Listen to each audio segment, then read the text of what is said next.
Selamat malam keluarga Allah, saya berharap keluarga Allah pada saat ini dalam kondisi yang baik, yang sehat. Namun sekiranya ada yang mungkin sedang sakit atau sedang bergumul dalam banyak hal, saya berdoa keluarga Allah boleh tetap berserah kepada Allah dan percaya penuh Allah membuka jalan. Mari kita awali kebaktian kita yang bertema persekutuan gereja adalah tempat umat bertumbuh ini dengan bersaat teduh sejenak.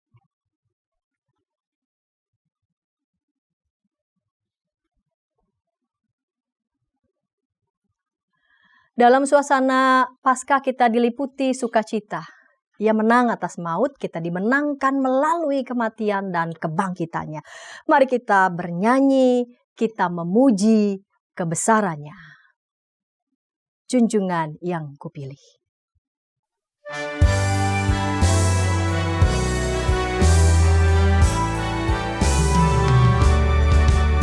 Junjungan yang kupilih, Yesusku penebus, yang bangkit dari mati, berkuasa seterus. Kendati banyak orang mengejek mencela, ku ikut suaranya lembut mesra. Benarlah hidup Yesusku, bersamaku di jalanku, suaranya ku dengar. Benarlah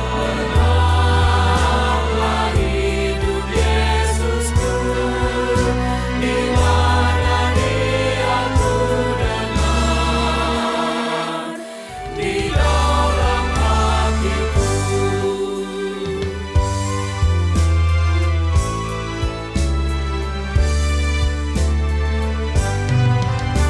Di mana kapan saja kasih-Nya pun jelas. Di saat ku gelisah, dihibur ku lekas. Di hujan angin ribut, dipimpin langkahku. Ku yakin kami nanti kan bertemu. Benarlah hidup Yesusku, bersamaku di jalanku, suaranya ku dengar. Benarlah hidup Yesusku, di mana Dia ku dengar, di dalam hatiku.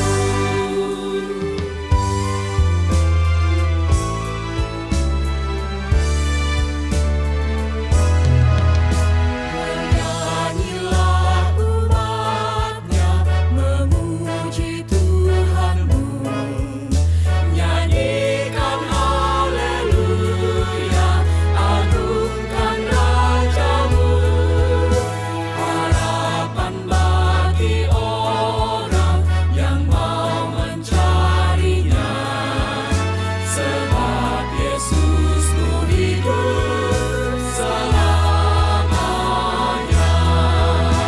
Benarlah hidup Yesusku, bersamaku di jalanku, suaranya ku dengar. Benarlah hidup Yesusku, di mana Dia ku dengar, di dalam hatiku. Mari kita berdoa. Benar dan memang benar Engkau adalah Yesus Kristus Tuhan kami yang hidup. Kami bersukacita ya Bapa, karena sukacita kami bukan datang dari hal-hal yang temporel, meraihkan sukacita kami datang karena Tuhan bersama dengan kami. Kami semua saat ini siap beribadah. Anak-anak-Mu, keluarga Allah, bersiap beribadah, berkumpul dengan keluarga, mempersiapkan hati. Bapa kiranya bimbing dan sertai kami. Melalui ibadah ini juga boleh terbangun kebersamaan dalam diri setiap keluarga Allah dimanapun berada. Kami berdoa dalam Yesus Kristus. Amin. Ada berbagai latar belakang pengalaman dalam diri setiap anggota persekutuan. Ada yang mengalami kekecewaan, kesedihan, berbagai pergumulan, tantangan. Jika demikian, apakah anggota setiap persekutuan gereja masih dapat bertumbuh? Yohanes 20 ayat 21 sampai 22 menuliskan demikian, kata Yesus sekali lagi, damai sejahtera bagi kamu. Sama seperti Bapa mengutus aku, sekarang aku juga mengutus kamu. Sesudah berkata demikian, ia mengembusi mereka dan berkata, terimalah Roh Kudus. Merespon firman Tuhan dari Injil Yohanes tadi, kita menyambut pembacaan firman dan juga pemberitaan firman Tuhan dengan mengagungkan namanya melalui Mazmur 118.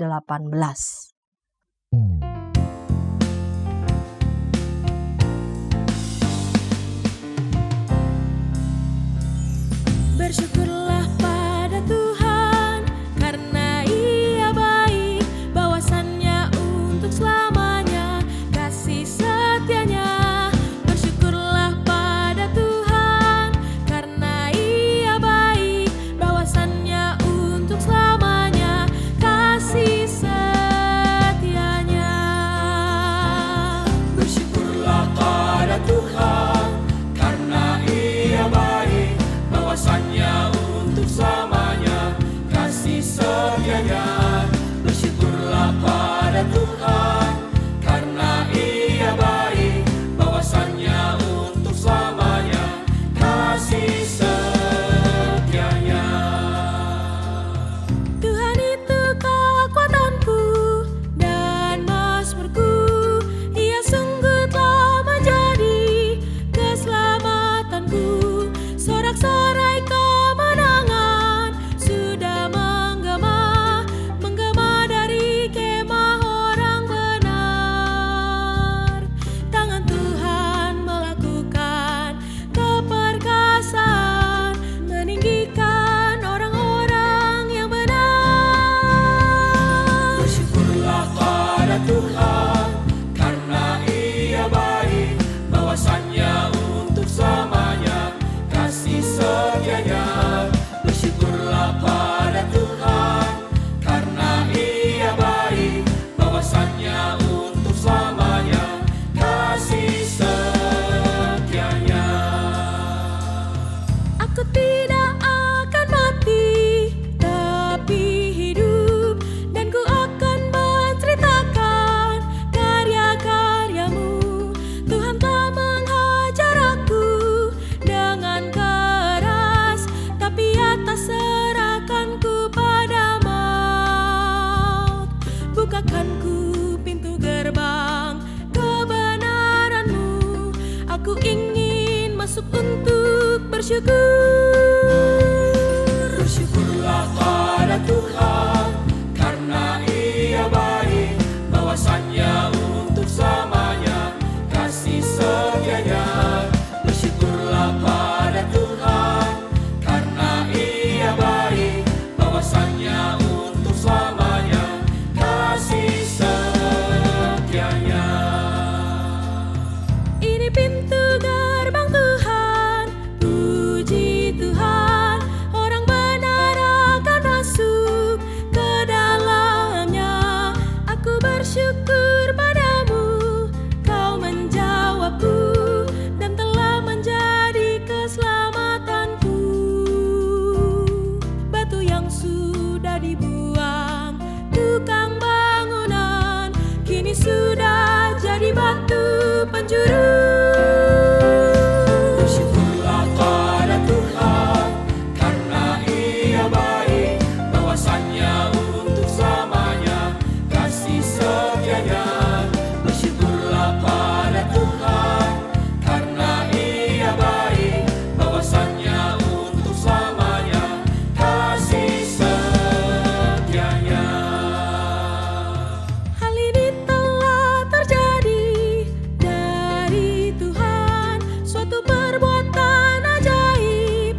Mari bersama kita berdoa.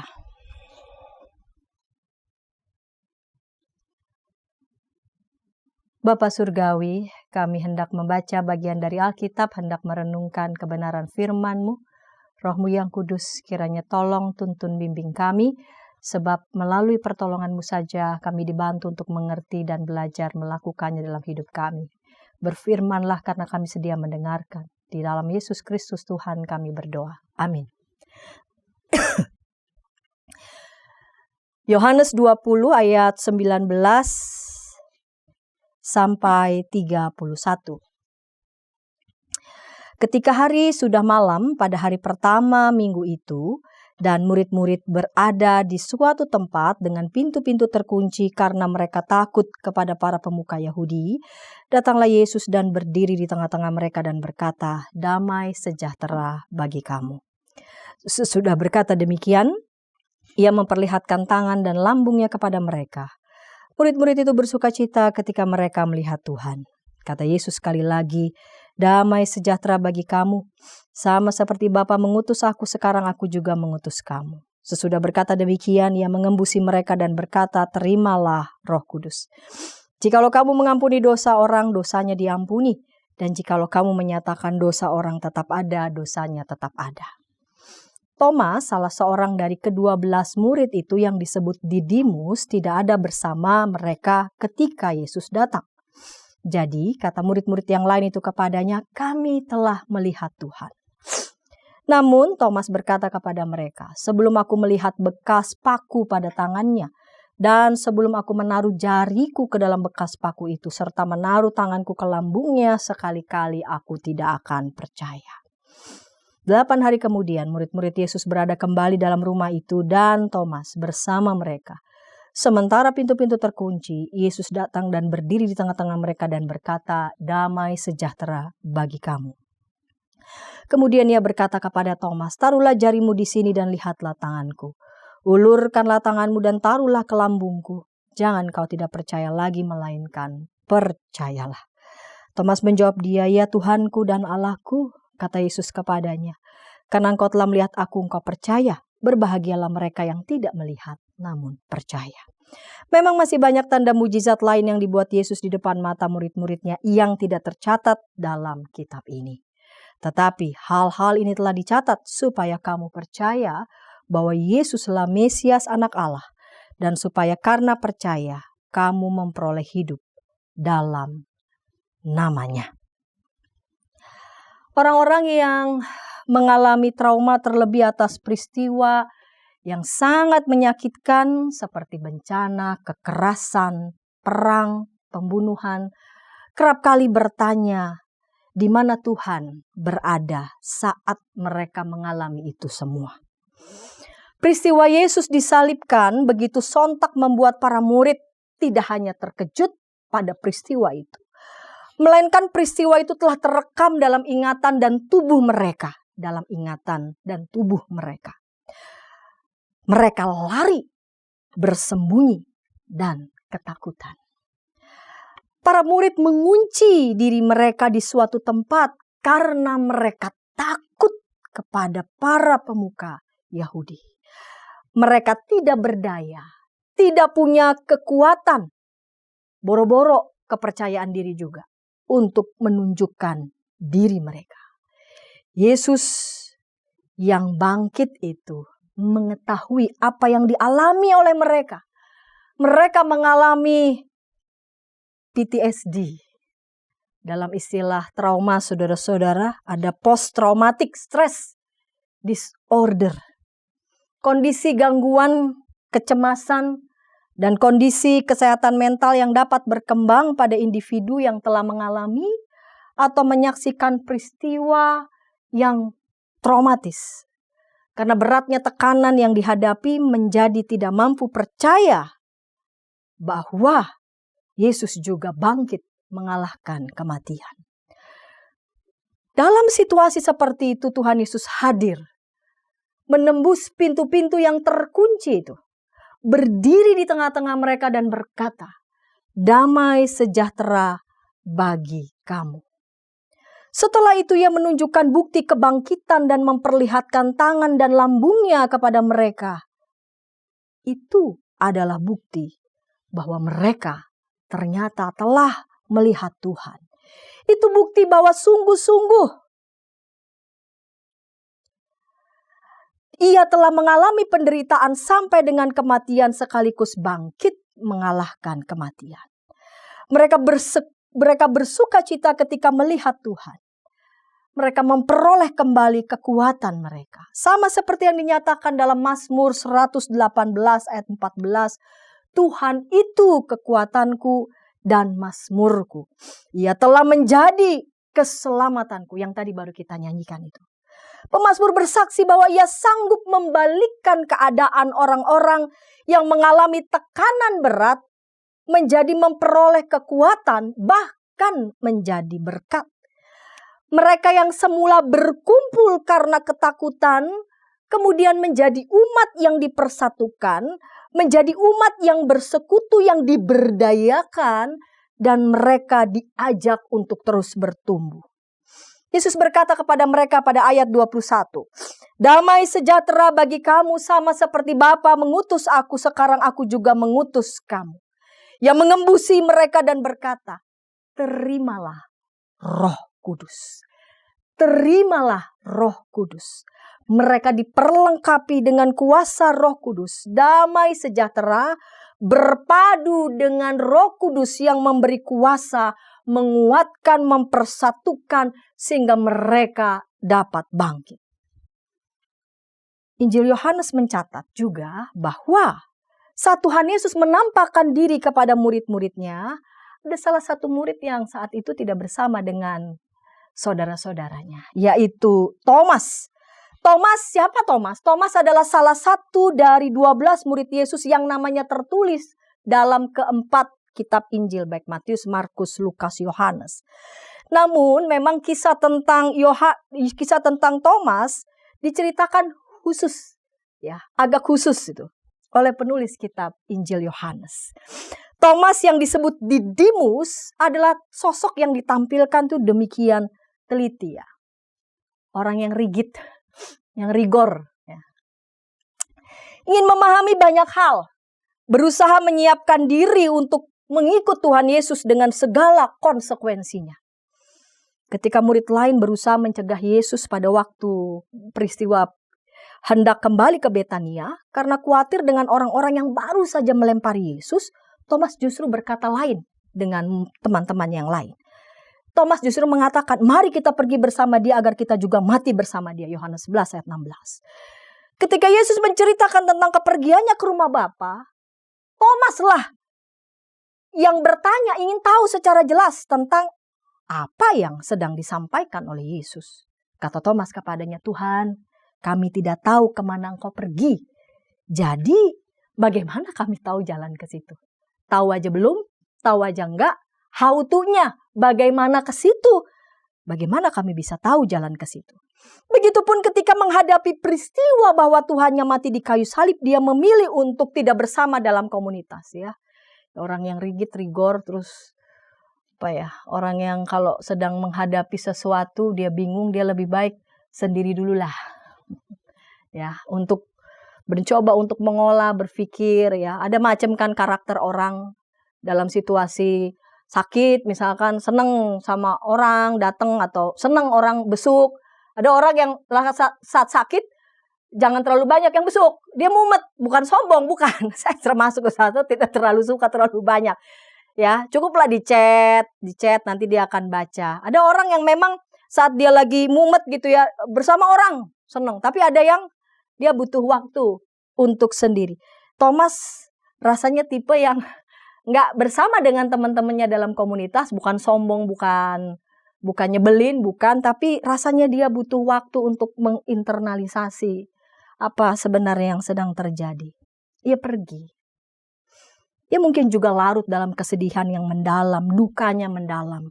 Sehingga ketika Yesus menampakkan diri kepada murid-muridnya, Thomas tidak sedang berada bersama dengan mereka. Ketika Yesus menampakkan diri kepada murid-muridnya, murid lain berusaha meyakinkan temannya yang satu ini, kawannya yang satu ini, bahwa Yesus sudah bangkit. Tetapi Thomas yang teliti ini tidak dapat begitu saja percaya sebelum ia membuktikannya dengan pencerapan indrawi. Ya mungkin dia tergolong orang saintis ya. Kalau saintis kan bukti empirik. Ada yang dari yang atas sampai pada kesimpulan, dia mesti yang dari detil dulu baru kemudian kesimpulannya apa. Ya dalam metode ilmu juga kan seperti itu. Deduksi, induksi. Nah, Thomas cari bukti empirik sebelum masuk pada kesimpulan. Bukti empiriknya mana? Dia katakan di ayat 25, sebelum aku melihat bekas paku pada tangannya dan sebelum aku menaruh jariku ke dalam bekas paku itu serta menaruh tanganku ke lambungnya sekali-kali, aku tidak akan percaya. Meminta bukti empirik mengenai kebangkitannya. 8 hari kemudian, Yesus pun hadir. Hadir dan Thomas bertepatan bersama dengan murid-muridnya. Tidaklah ya 8 hari sesudah Thomas mengatakan itu. Yesus mengucapkan damai sejahtera. Ayat 27 kemudian ia berkata kepada Thomas. Langsung yang disasar adalah Thomas. Taruhlah jarimu di sini dan lihatlah tanganku. Ulurkanlah tanganmu dan taruhlah ke lambungku. Jangan kau tidak akan percaya lagi melainkan percayalah. Yesus menjawab. Di ayat 29, ketika Thomas menjawab dia Tuhanku dan Allahku, karena melihat itu semua yang dia minta, ayat 29, karena engkau telah melihat aku, engkau percaya, berbahagialah mereka yang tidak melihat, namun percaya. Pertanyaannya lalu kemudian, apakah Yesus berhenti menampakkan diri hanya pada murid-muridnya, lalu kemudian kepada Thomas yang pada saat itu minta bukti empirik, dan Yesus yang langsung mengatakan juga kepada Thomas, berbahagialah engkau telah melihat aku, engkau percaya, berbahagialah mereka yang tidak melihatku, namun percaya. Karena kedaulatannya saja ia bisa menampakkan diri, bukan saja kepada para murid, tetapi juga kepada kita di era ini dengan berbagai macam cara. Karena itu di ayat 30-31 dituliskan memang masih banyak tanda mujizat lain yang dibuat Yesus di depan mata murid-muridnya yang tidak tercatat dalam kitab ini. Tetapi hal-hal ini telah dicatat supaya kamu percaya bahwa Yesuslah Mesias anak Allah dan supaya karena percaya kamu memperoleh hidup dalam namanya. Yesus menampakkan dirinya, kehadirannya melalui karya layanan, karya saksi dari para murid-murid.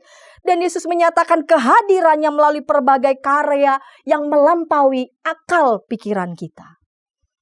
Bagi Yesus setiap orang itu berharga di matanya. Berita keselamatan di dalam Tuhan Yesus yang bangkit adalah jalan bagi manusia untuk memperoleh kehidupan. Persekutuan umat Tuhan diutus menjadi tangan Tuhan menjangkau dunia. Marilah kita bercermin dari para murid yang tadi disaksikan dalam kitab Injil. Ada yang ketakutan, ada yang pergi dari persekutuan, komunitas.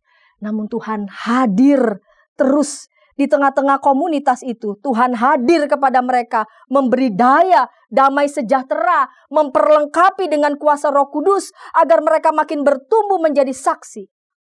Persekutuan menjadi tempat bagi kita bertumbuh ternyata. Ketika ada anggota komunitas yang mengalami ketakutan, boleh kita menunjukkan kesediaan saling menopang, mendoakan, bahkan menegur juga di dalam kasih. Jika ada yang enggan kembali masuk ke dalam persekutuan, merasa berjarak dari persekutuan, kayaknya lebih baik berjarak aja deh dari persekutuan. Maka saudara-saudara yang saat ini mengalami hal seperti itu, pertimbangkanlah kembali masuk ke tengah-tengah persekutuan. Bercerminlah dari kesaksian kitab Injil yang tadi kita baca. Dalam persekutuan memang tidak ada orang yang sempurna. Nggak ada. Semua membutuhkan waktu. Semua anggota persekutuan membutuhkan proses untuk bertumbuh makin hari makin baik. Kita yang menjadi anggota persekutuan dapat bercermin dalam proses para murid Yesus bertumbuh. Mereka juga bukan orang yang sempurna kok.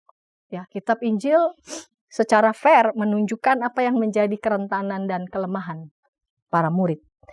Mereka bukan orang yang sempurna. Mereka juga pernah dicengkeram ketakutan, juga pernah belum sepenuhnya mengetahui, menyadari pekerjaan Tuhan. Namun dalam itu semua yang kita lihat itu ya pekerjaan Tuhan. Ya, pekerjaan Tuhan yang tetap konsisten menjangkau mereka. Dan dia juga konsisten menjangkau setiap persekutuan yang ada di tengah-tengah gereja kita. Dia memperlengkapi persekutuan gereja dengan Roh Kudus agar persekutuan kita terus-menerus mau belajar dan bertumbuh. Jadi, jika ada di antara saudara, keluarga Allah, kita semua ya merasa ada kawan-kawan di tengah persekutuan yang mengecewakan, nyebelin, tariklah nafas dalam-dalam.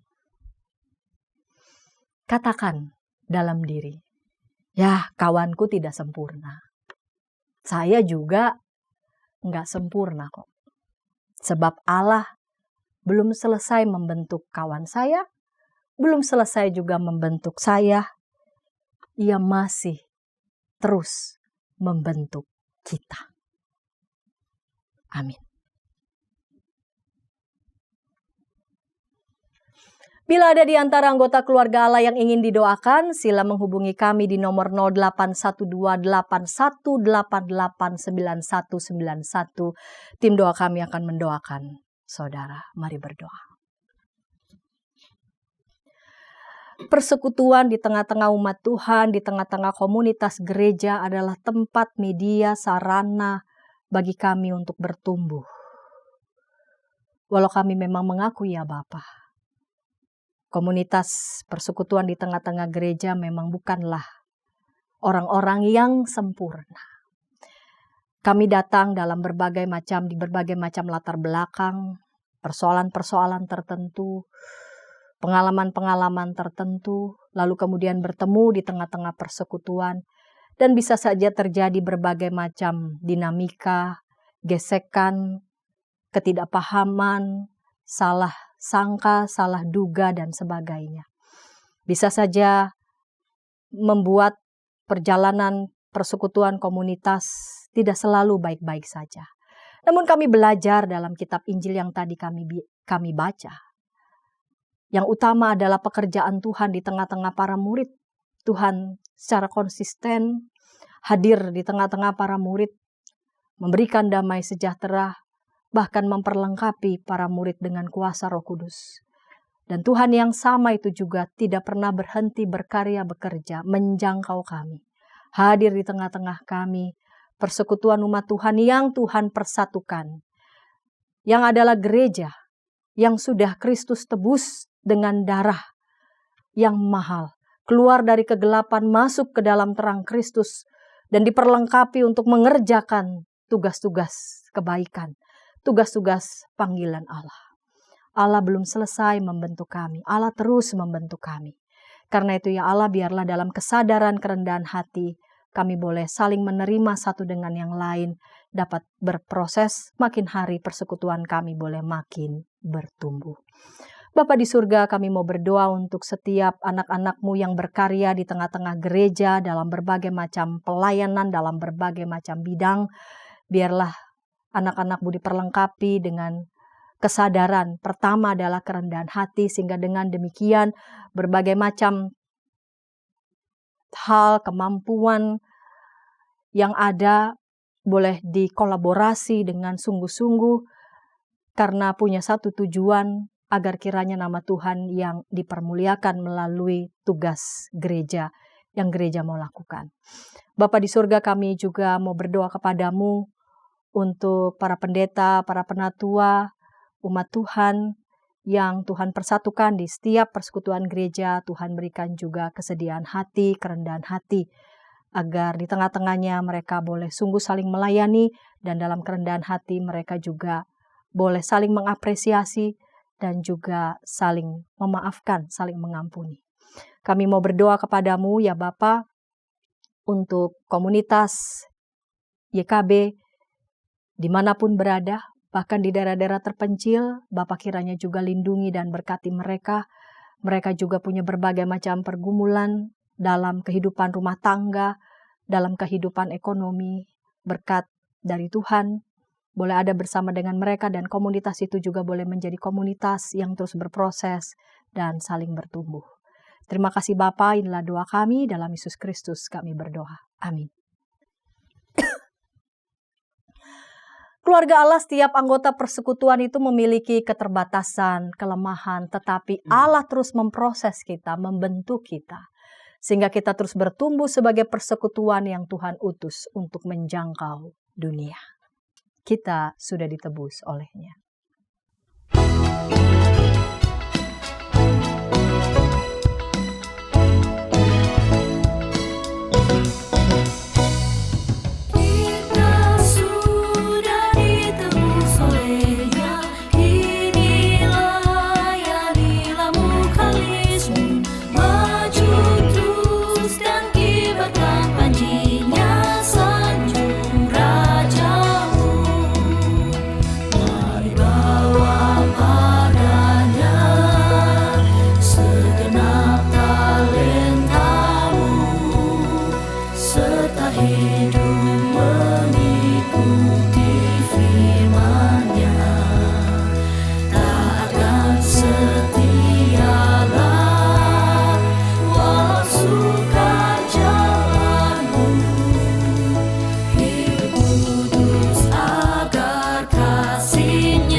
Mari kita berdiri. Anugerah Tuhan Yesus Kristus, belas kasih Allah Bapa dan persekutuan di dalam Roh-Nya yang kudus menyertai kita sekalian. Amin.